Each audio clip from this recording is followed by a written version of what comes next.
888-318-7884 is the number. 888-318-7884. Up next, Boston, Massachusetts. Matthew is watching on YouTube. We're glad you're here.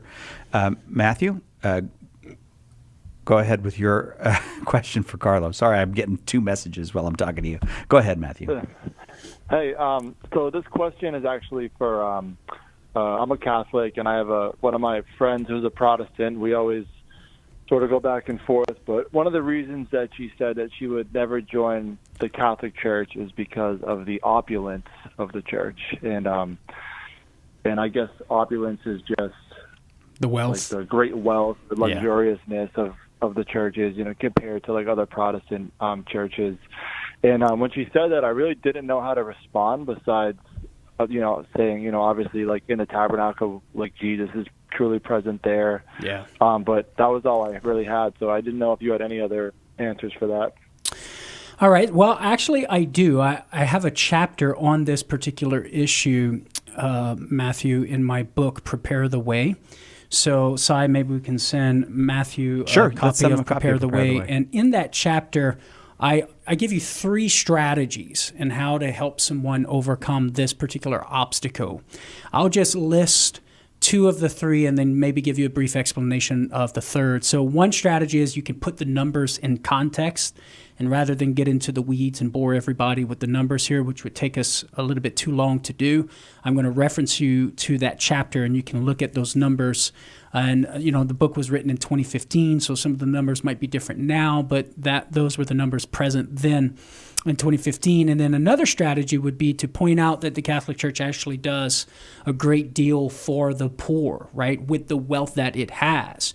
So if you take the wealth from the Catholic Church, then you impede the Catholic Church from accomplishing the good of helping the poor. And the money that the Catholic Church has in helping the poor will eventually run out, and the poor will still be present and thus suffer even more because the church is no longer present to help them in their needs.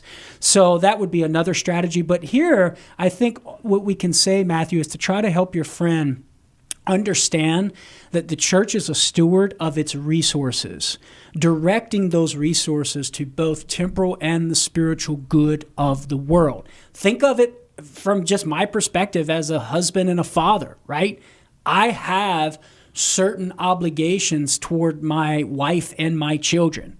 In order to fulfill that obligation and accomplish the goals of being a husband and a father, and thus be virtuous and be good and perfect as a husband and a father, hopefully achieving that and working towards that standard, I need the means by which I can achieve those goals. One of the means is acquiring some degree of wealth in order to provide a secure home for my wife and my kids, in order to put food on the table, in order to provide them the good of education, and on down the line.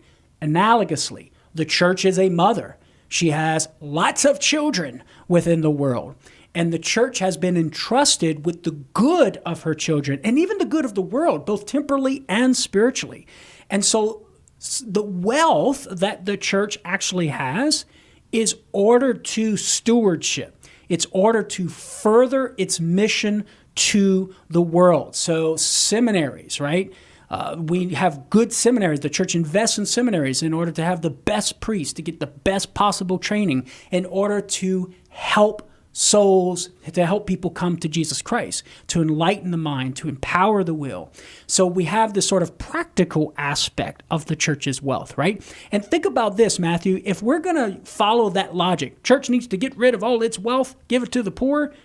Well, would we say that about all the universities who form and train doctors and engineers? What if we were to apply that same logic to them? What would happen?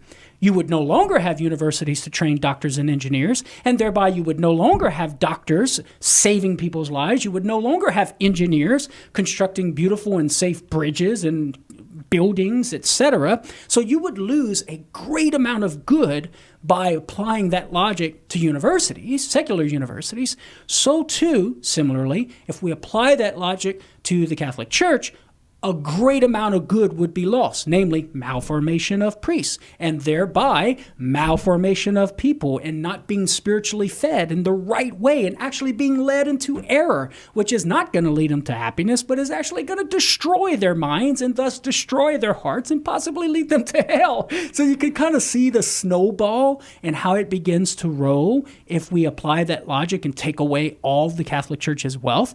We could look at other works of the church, schools, parishes, missionaries, evangelization through media and technology, all for the good of the spiritual well-being of people. And then, of course, think about this, Matthew. All of the ornate stuff in the Catholic Church, although it belongs to the Catholic Church, that's actually representative of a beautiful heritage of our faith embodied in that art, in those buildings, in those sacred vessels. And not only a manifestation and a testimony to the heritage of our faith, but a testimony to the generosity of people who gave their money for these things for the sake of glorifying God, for the sake of the mission of the church to bring about temporal and spiritual good within the world. And so we have to always remember that these beautiful things that the church has in her possession, it's not just the churches.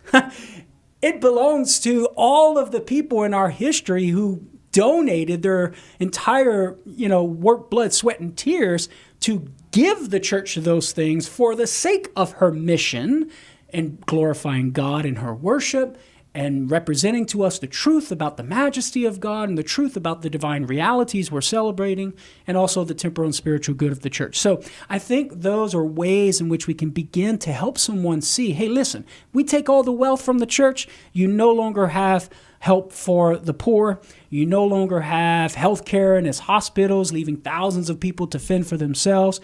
The church would eventually run out of the money to help the poor, and the poor would still suffer in the future. And valuable goods would be lost because the church would no longer be able to do what she's called to do in this world and glorify Almighty God. So those are a few thoughts that I have.